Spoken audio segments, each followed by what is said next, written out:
Howdy folks! Welcome to our brand new episode of the Compression Vlog. This is our brand new weekly series that we upload every Tuesday right here to the Compression Network, where we debate all kinds of things like current events, political stuff, car related stuff, you name it. So subscribe and stay tuned for more on the Compression Network for more videos. And now you can follow us on Instagram for cool behind the scenes looks at the random shenanigans and happenings that we get into right here on the Compression Network. So subscribe, follow, and stay tuned. We've got more for you in the future.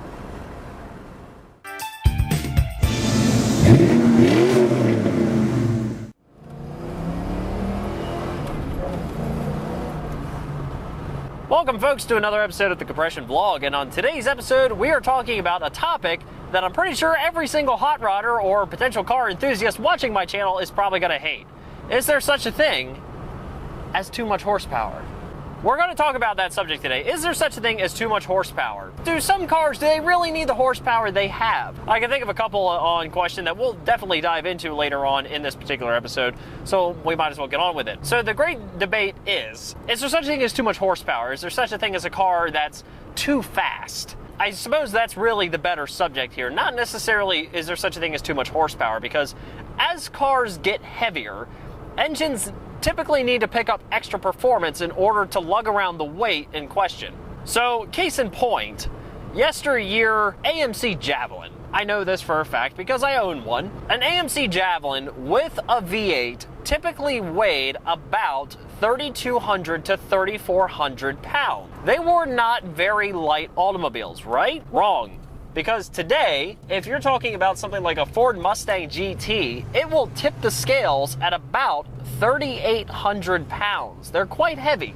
And so that whole debate kind of rides on. Is there such a thing as having too much horsepower? In my opinion, no. There is no such thing as too much horsepower. Way back in, say, the 70s and stuff like that, you could get a Ferrari, I'm sorry, that was the 80s, wasn't it? A Ferrari 308 GTO. It had a 300 horsepower V8 engine. Obviously today, we're dealing with 797 horsepower Dodge Challenger Hellcats, and they offer a whole new level of performance. For me, it's not about how much horsepower it makes, it's about how the car uses it. And that's really what's more important when you're talking about power rating. It's not about how much horsepower your car makes, it's about how it uses it, right? Nowadays, your average V6 sedan will typically make about 300 horsepower, which was the power that you got out of yesteryear Ferrari. Fast forward to the modern times, obviously, and nowadays the highest end Ferraris make just shy of 1,000 horsepower. I'm thinking the Ferrari LaFerrari. They make a lot of power. It's not uncommon to see these absurd levels of power continually climb. And in my honest opinion, in the future, no matter what the car is powered by, be it hydrogen, battery electric, steam, I don't know, we'll probably see quadruple digit horsepower numbers, assuming we're still quoting cars in horsepower at that point in time. In my opinion, we will probably see average daily drivers, I'm not saying, hell, it might be in my lifetime, I don't know, average daily driver sedans that may make in the range of 500 to 600 horsepower. Maybe the spruced up sport versions may make something in excess of 1,000. I don't see it being all that uncommon. I see it being a pretty normal thing.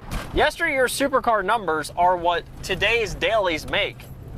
I honestly do think that we're going to see that in the future. The other thing that I do think, though, is that there is such a thing as a car being too fast. I know, I said it. At least in terms of what we're able to deal with now. Cars are still controlled by these little squidgy things known as humans. We humans have this thing called reaction time. Reaction time varies person to person, but it's typically, I believe, in the range of about half a second. That's typically the reaction time, I think. It's not surprising, the idea that giving someone 1,000 horsepower daily driver is kind of a terrifying idea, because our reaction times can be quite appalling, and that's why accidents happen. It makes sense why autonomous vehicles are becoming a reality, because they're safer, they're easier to control, and stuff like that. We'll get into that in a completely different episode. The thing that I do see is that, yes, there is such a thing as a car that is too fast. Recently, Volvo introduced what they call their safe speed, which is limiting all of their production cars, and they say that they're going to start doing this next year, I think that, or either that by 2025, I don't remember, limiting their cars to a top speed of 150, I think 150 kilometers an hour, somewhere in that range. And the idea is that it's basically limiting the top speed of the car to about 110. The idea being that you will probably never need to go faster than that at some point in your life. I agree and I disagree. I agree that for an average daily driver, that's not that bad of an idea.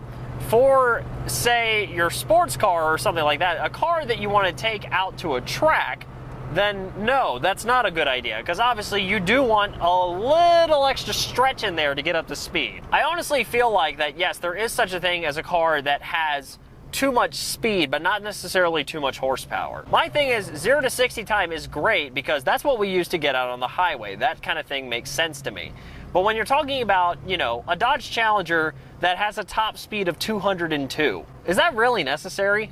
There is no such thing as an American Autobahn.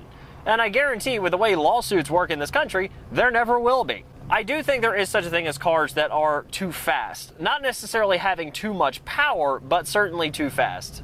Lucy is a great example of that. She's got 205 horsepower.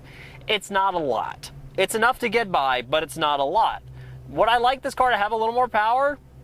At times, yeah. I keep her original because she's a classic. When you're talking about the modern Mustangs, I do agree that the climbing horsepower thing is a good thing. Maybe not necessarily to the point of having 700 horsepower, but it is a good thing. I do believe that there is such a thing as having too much speed and not necessarily too much horsepower. That's just my opinion. That's just my 2 cents. Anyway, that's where you guys come in. That's where you guys get to comment down below and tell me what in the world you think. I'm sure there are obviously good and bad reasons that we can argue this all day long. We'll have to see. So comment down below. Let me know what you think. Like, dislike. Hell, I don't care. Either one of the two. If you guys don't like what I say, that's fine. And of course, subscribe for more right here on the Compression Network because we'll have more episodes in the future. I'll see you all on the flip side.